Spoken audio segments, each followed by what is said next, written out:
2026 সালের আগে সমস্ত নিয়োগ জট কাটিয়ে পুনরায় নিয়োগের যে কথা বললেন এবং সেখানে আপনি বললেন যদি কারোর ক্ষমতা থাকে মামলা করে দেখাতে, মানে এমন স্বচ্ছভাবে করার একটা দাবি করছে।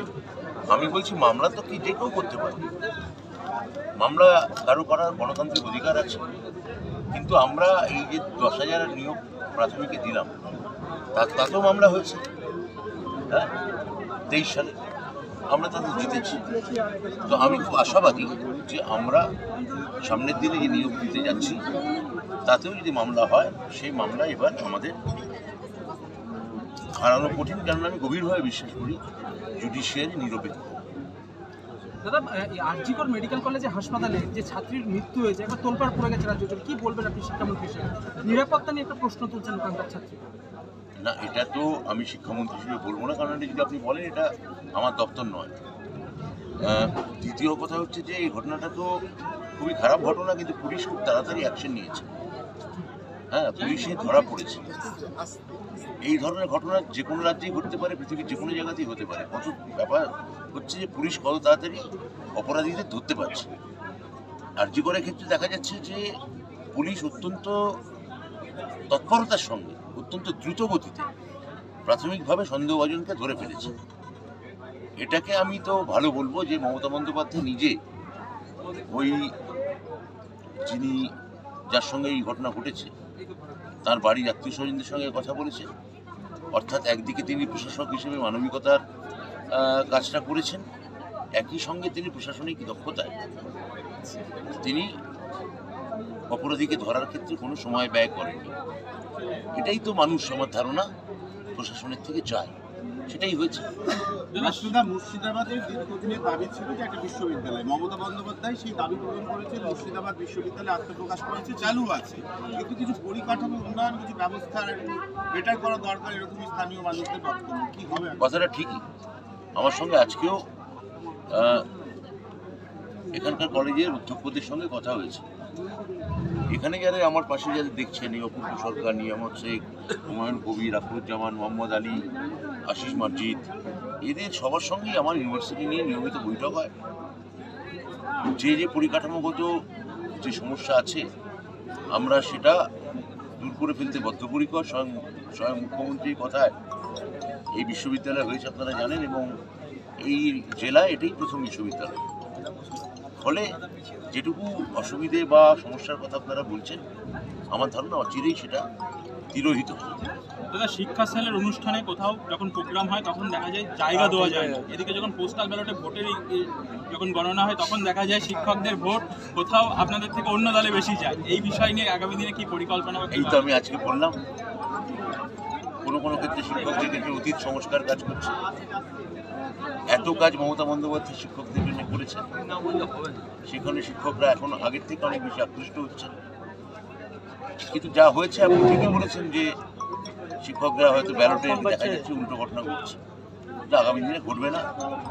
তারা মমতা বন্দ্যোপাধ্যায়ের উন্নয়নে আস্থা রাখবেন এবং মানে সমাজের যে অন্যান্য যে মেহনতি মানুষ আছেন, প্রান্তিক মানুষ আছেন, শিক্ষকেরাও এক ধরনের সমাজ কারিগর। তারা আর শিশব দিন আজকে এতদিন যদি কেউ কোনো ভুল বুঝেও থাকেন, দিন আসছে তারা মমতা বন্দ্যোপাধ্যায়ের ঝান্ডাই হাতে তুলে নেবে। দাদা, আরজি করের ঘটনায় একটা ডিমের দাম যেমন 7 টাকা, মিড ডে মিল চলছে 5 টাকা 45 পয়সা, কি এটা নিয়ে কি বলবেন? আমরা চেষ্টা করছি আমাদের যে ম্যাচিং গ্রান্টের যে টাকাটা সেটা বাড়াতে। মিড ডে মিলের টাকা আপনারা জানেন কেন্দ্রীয় প্রকল্প, কেন্দ্রীয় সরকার আমাদের টাকা দিচ্ছে না। আমরা কেন্দ্রীয় সরকারের কাছে আবেদন করেছি, আমরা রীতিমতো চিঠি লিখেছি, মাননীয় মুখ্যমন্ত্রী চিঠি লিখেছেন। সেক্ষেত্রে আমরা এখন অব্দি ম্যানেজ করে চালাতে পারছি, কিন্তু আমরা দৃঢ় বিশ্বাসী যে কেন্দ্রীয় সরকার এই টাকা ছাড়তে বাধ্য হবে, এই নড়বড়ে সরকার। ঘটনায় এখানে রোগীরা যেখানে যাচ্ছেন হসপিটালে, কিন্তু বেশিরভাগ জায়গায় কর্মবিরতিতে মেডিকেল স্টুডেন্টরা, এখানে যে রোগীরা ভোগান্তিতে একটা পড়ছেন আলাদা, সেই বিষয়ে কি বলবেন? এই বিষয়ে আমি কথা বলার অধিকারী নই, এটা আমার দপ্তরের বিষয় নয়, এবং এই বিষয়ে আমি অন্যান্য দলের মন্ত্রীদের মতো সব জানতাও নয়। যেসব ব্যাপারে আমি কথা বলতে পারবো। তবে একটা বিষয় আপনি তো পরিষ্কার বললেন, একটা বার্তা দিলেন যে তৃণমূলের শিক্ষক সংগঠন করতে হবে, কিন্তু পাশাপাশি স্কুলে তাকে নিয়মিত পঠন পাঠন করাতে হবে, সেই জায়গাটায় বার্তা দিলেন। কিন্তু একাংশ, খুব পার্সেন্টেজ অল্প হলেও সেই খবরও আসে যে তৃণমূলের শিক্ষক নিয়ে তারা দিনের পর দিন স্কুলে যায় না, তাদের উদ্দেশ্যে কি বলবেন? এইটা আপনি যেটা বলছেন এটা আপনার একটা খবর, এটা এই খবর অংশ তো সত্য, আবার অনেক জায়গায় তারা স্কুলে যায়ও। হ্যাঁ, আমি বলছি ক্লাসের একটা হাফ খালি, একটা হাফ ভর্তি। আপনি বলছেন ওটা খালি ক্লাস, আমি বলছি আধ খালি ক্লাস। দাদা, আমরা বিধায়ক আলী সাহেব ওনার বক্তব্য বলেছিলেন যে কেন্দ্র সরকার এমন নিয়ম নীতি আনছে যার যেগুলো ফুলফিল করে শিক্ষা প্রতিষ্ঠান চালু করা সরকারকে খুব কঠিন, পুঁজির মালিকরা সেগুলো করছে, ফলে সরকারি বেসরকারিকরণ হচ্ছে। এক্ষেত্রে কি আপনি বলবেন তাহলে কি সরকার চাইতে পুঁজির মালিকদের ক্ষমতা বেশি, সরকার এক্ষেত্রে একটু দুর্বল? আমি তো জানতাম না যে আলিদা হচ্ছেন মানে ব্যাসদেব আর আমি গণেশ, মানে উনি মহাভারত লিখবেন আর আমি টিকা দেবো। হ্যাঁ, এটা তো আমি জানতাম না। হ্যাঁ, তো আমি শিক্ষামন্ত্রী, আমি কিন্তু কথা হচ্ছে পুঁজির এবং বিশেষত মার্কিন পুঁজির বা মার্কিন ইউনিভার্সিটি যে পরিমাণ নকল এনইপিতে দেখা গেছে, এটা আশঙ্কাজনক। এবং বেসরকারিকরণ হতেই পারে, মানে মানে বিশ্বায়নোত্তর পৃথিবী বেসরকারিকরণের দিকেই গেছে, কিন্তু কতগুলো সরকারি যে পাবলিক বডি যেমন শিক্ষা, স্বাস্থ্য, এগুলো আমাদের রাজ্যে মানুষের আস্থা চলে গেছে। আজকে বলুন, প্রাইভেট হসপিটালের থেকে এখন সরকারি হসপিটালে লোকে বেশি যাচ্ছে, তার মানে সরকারি বডির ওপর আস্থাটা কাজ দিয়ে ফিরিয়ে আনা গেছে। এটা বেসরকারি বিশ্ববিদ্যালয়ে আসবে, কিন্তু আপনি যদি এখনও দেখেন, এখনও যাদবপুর বা শিবপুর বা প্রেসিডেন্সি বা অন্যান্য কলেজ বা ইউনিভার্সিটি যেগুলো আছে, সরকারি কলেজ বা ইউনিভার্সিটিতে পড়ার আস্থার ঝোঁকটা বেশি। এটাও আপনাকে মাথায় রাখতে হবে। টার্গেট ছিল মমতা বন্দ্যোপাধ্যায়, অভিষেক বন্দ্যোপাধ্যায় যে 3-3, সেই জায়গায় অধীর চৌধুরীকে পরাস্ত করা গেছে এবং 3টে জায়গাটি লোকসভাতে ঘাসফুল পিটেছে।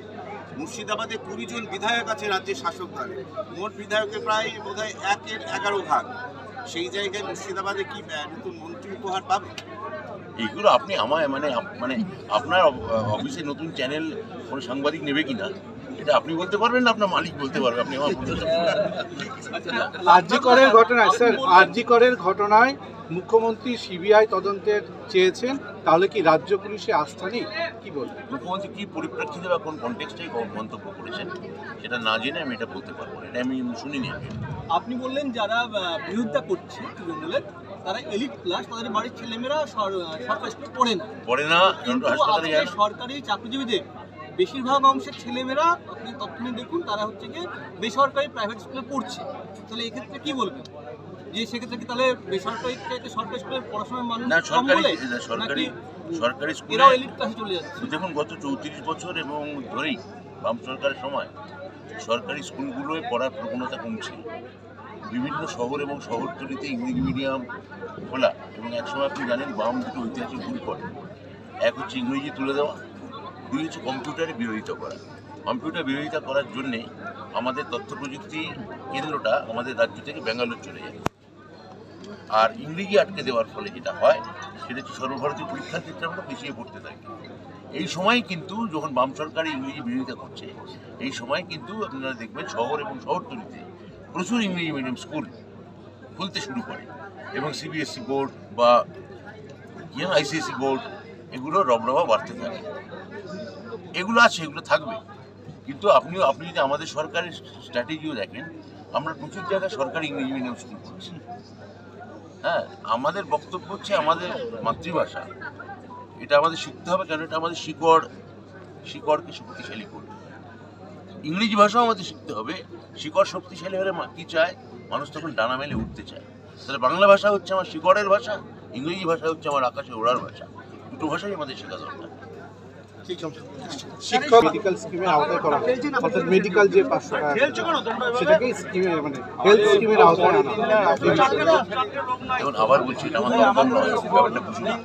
স্বাস্থ্য দপ্তর মানে মেডিকেল যে ইউনিভার্সিটিগুলো আছে না, এটা তো শিক্ষকদের যে স্কিম 500 টাকা করে দেওয়া হয় একটা হেলথ মেডিকেল, হ্যাঁ মেডিকেল সেটাকে হেলথ স্কিমের আওতায় করার জন্য শিক্ষকদের দাবি। এটা আমাদের বিবেচনায় আছে, এটা নিয়ে মুখ্যমন্ত্রীর সঙ্গে যথাসময়ে কথা বলবো। হ্যাঁ।